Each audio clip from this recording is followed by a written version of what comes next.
طيب تعالوا نتكلم عن الليكويد بلاشر او مورد الخدود اللي هو الليكويد. هو مش مورد خدود، هو بيدي اما لون براون او بني او اللي هو اللون النود او اللون البينك حسب اختيارك انت.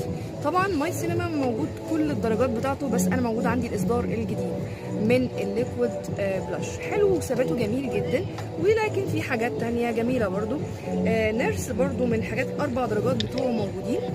براند حلو قوي قوي، يعني انا بعرف ليه انه حلو عشان في الايفنتات اللي بننزلها على طول بيبقى فيه دايما بسيب لهم ارقام تواصل، بنتواصل مع بعض وبنتكلم وبيقولوا لي الريفيوهات بتاعتها.